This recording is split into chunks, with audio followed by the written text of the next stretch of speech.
Hello today, and we're going to have a talk. My subjects today, I think the first subject is going to be James Bond. Who likes James Bond out there? Drinking a cup of tea at the moment, no beer at the moment, so this will be a sober video today. Anyway, let's get back to the subject. James Bond. Who likes James Bond? I do, because I've got the whole entire James Bond set all on Blu-ray. Great. This is probably one of my best collections I've already got. It's got all the James Bond films on here, all set for the last one, the latest one, this one. I can't bloody remember what it's called. Skyfall. There we go. It didn't come with Skyfall because this came out before Skyfall was released on Blu-ray or DVD. So this is all the James Bond collection that I've got. Really is a good collection. The reproduction of the Blu-rays are excellent. Really is like watching a new film on each of these, but the old classics. Brilliant, brilliant collection. And on the subject, what was your favourite James Bond? Who was he? I would say mine, because I grew up sort of in I was born in '74, so I grew up in the early '80s, late '70s. So I would say mine was Roger Moore. I just thought he just made it funny in his own right way. But do you really know something? Want to know something? You probably would know this already if you're a James Bond enthusiast. Roger Moore's he's made the most films, but did you know in not one of his films he drove an Aston Martin? Roger Moore was the only one that did not drive an Aston Martin, which I thought was a surprise. Well, consider he had Lotuses. What else did he have? That Citroen's 2CV piece of shit. That wasn't a Bond car, was it? He drove some interesting cars, but you know, all the rest of the Bonds all had Aston Martins, and including George Lazenby, which I thought was a twat. I honestly did not like him as a James Bond. I know he only made one film. Perhaps they should have given him a chance, but I don't know, perhaps. I just did not like him. I just thought it was a bit wooden for me. Didn't do a very good job of being Bond. Tried to be a little bit like Sean Connery, but Sean Connery was Sean Connery. He did it his own way. Everybody else had their own styles about being James Bond, but I felt George Lazenby tried to be a little bit like Sean Connery, and it didn't work. So I just didn't find him interesting. Ah, that's nice. Can't beat a nice cup of tea. Anyway, let's pause it a minute. Yeah, it's good. Like all the Bonds that I think there's 6 James Bonds in total. You had Sean Connery, George Lazenby, Roger Moore. Oh shit! I can't forget this. Timothy Dalton, Pierce Brosnan, and Daniel Craig. Here we go. All 6 of them. They're all still alive, apparently. Could you imagine if they all got together and made a film all together? They could call it Bondage. Nah. Stupid. Oh, being stupid, I know. Could you imagine who else could have been a good James Bond, do you think? Michael Caine? Can you imagine Michael Caine being James Bond? Hello, my name is Bond. James Bond. No, not a people know that. I've got a bloody licence to kill. I will come round and blow your bloody doors off. Anyway. I've got some food here. I'm a bit hungry. I've had my breakfast. So. What's this and me got in common? Crackers. Yep. Anyway. I think we covered enough of James Bond. Oh, hang on. If you remember Roger Moore, he was in the Cannibal Run. If you remember the Cannibal Run with what's his name? Oh God, Burt Reynolds, and all that. He drove an Aston Martin in that, and that was the DB5. That I don't know if it was the same as what Sean Connery. It was the same car, but I don't know if it was the same actual car. I know they were both DB5s. Yeah, that's the only time. But it wasn't a James Bond film, so yeah, he drove an Aston Martin in that. But as I say, Roger Moore was the only James Bond never to have an Aston Martin. He had a Lotus, so I suppose that compensates. But there you go. Right, let's talk about that one. Well, I'll say one. What is the sport you think of that begins with F? A lot of people like it. I think it's worldwide famous. And you know what it's going to be? Formula One! That shocked a lot of people, wasn't it? Before I was going to say football. But I will come back to football. But first of all, we're going to talk about Formula One.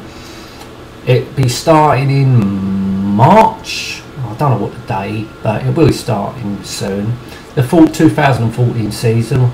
What the fuck have they done to the cars now? I've seen McLaren have revealed their new car with that little fucking pointy thing on the front. What are they putting fucking penises on cars for these days? I mean, what are they doing? What is the FIA all about? Keep fucking up the sport. Oh dear. So they're giving them back their turbo engines with a 1.6 litre V6. It's happened before. It was turbos in Formula One before. I think 1988 was the last time they used turbos before they got banned.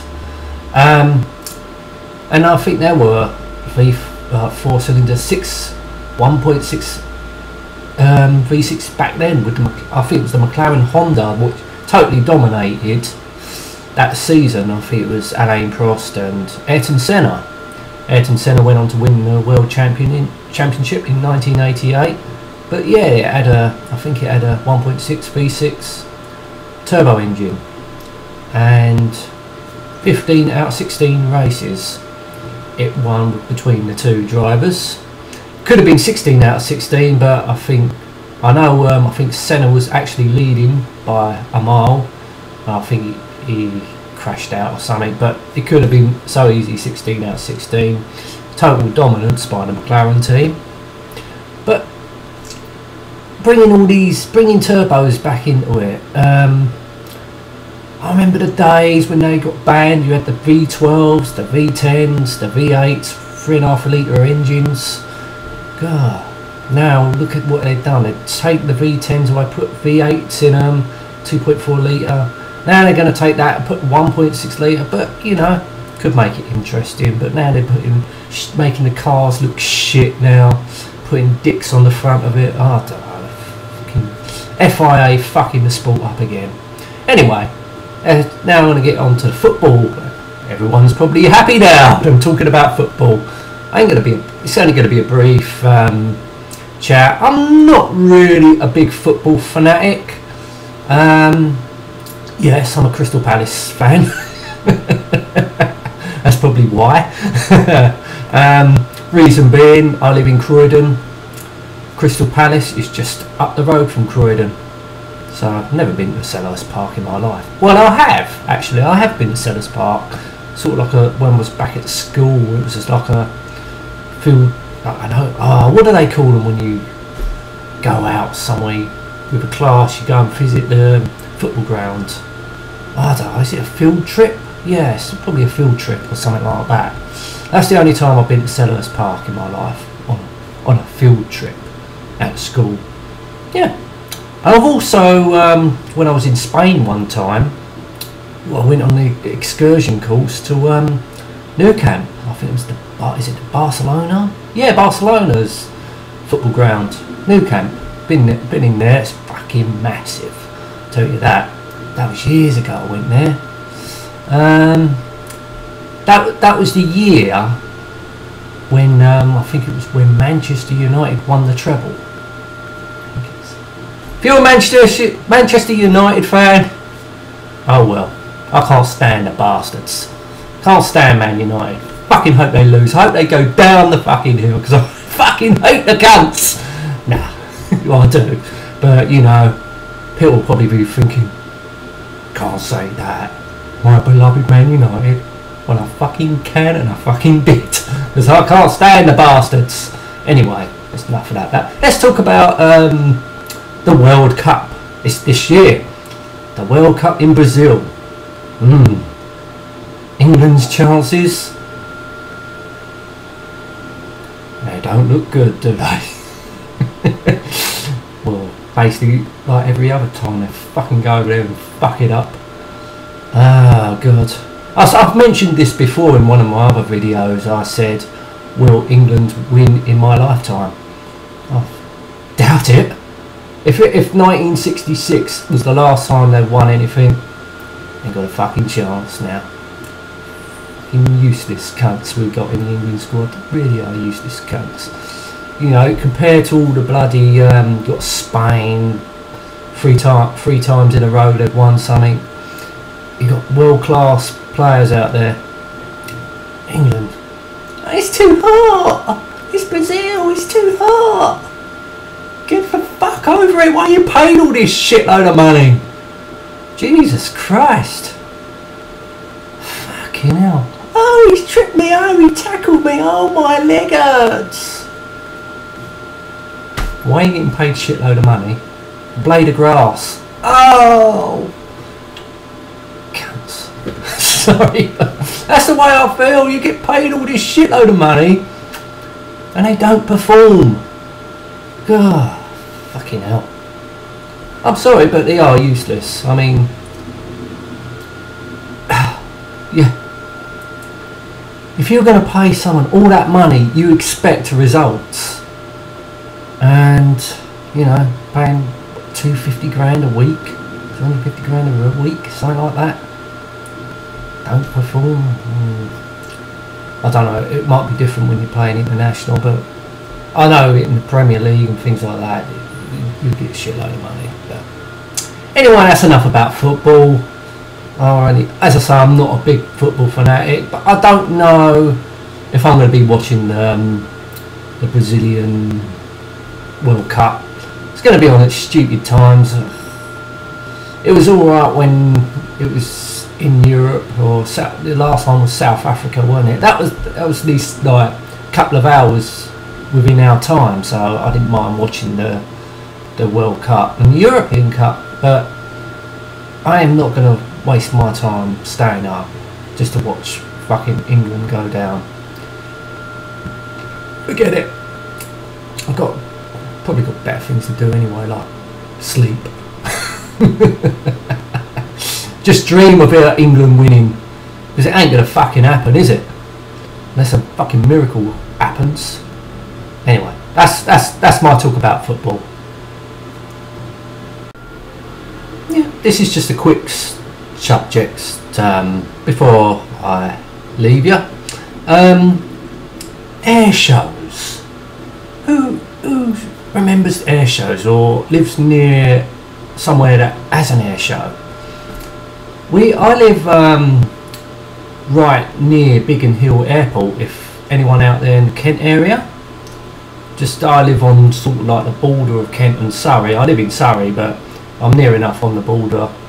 You come from Kent into Croydon, you know, the lanes. If you know that area, anyway. Let's talk about air shows. Yeah, it used to be an air show up Biggin Hill Airport. I think it stopped 3 years ago, something like that. 3 or 4 years ago, they've stopped the air shows up Biggin Hill, which I thought was a real shame. It was a real shame, that was, because I used to go up there years ago. Sometimes I used to walk, well, where I live, all the way up to Biggin Hill. I think it's about a couple of miles, maybe 3 miles. It ain't far to get there by car, I know that. So it's about, what, a couple of minutes? No, about 5 minutes maybe to get up there by car. It took about a fucking hour to walk up there. Yeah, but it was nice walking up there though, even though the fucking big hill. Salt Box Lane, I think it's called. You know Biggin Hill pretty well. You know what I'm talking about. Yeah, it's a shame that they don't show the air shows up there no more.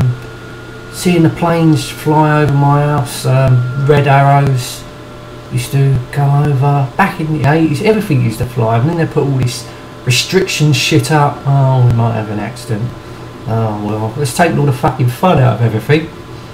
Okay, fair enough. All right, you've got to have a look. You've got to look at safety factors, I suppose, because there's been a few accidents at air shows, but you know, I think there was a couple of accidents years ago at Adderton, that's where I live. No, Adderton. Yeah, there was a few accidents, I was supposed to say, at Biggin Hill. Yeah, I can remember. I wasn't up there, but it was a weekend. It was a air show weekend, and one day, Saturday, one plane crashed, and Sunday another plane crashed. It was about over 10 years ago. Yeah, it's to say, it's a real shame that they stopped the air shows. Well, not the air shows up Biggin Hill. I used to love going up there. Sometimes, well, not all the time I went up there. Just see when I was a kid, used to climb on the shed roof and watch them from there. I had a good view, really good view of all the planes, especially the jets, because they used to fly closer. Especially the red arrows used to fly over your house. Yeah, good times there were. Missed those air shows, really good. But I know there's big ones like Farnborough. Wow, that would be good to go and see. Get everything up there.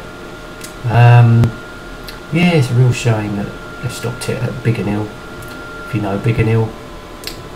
I keep saying.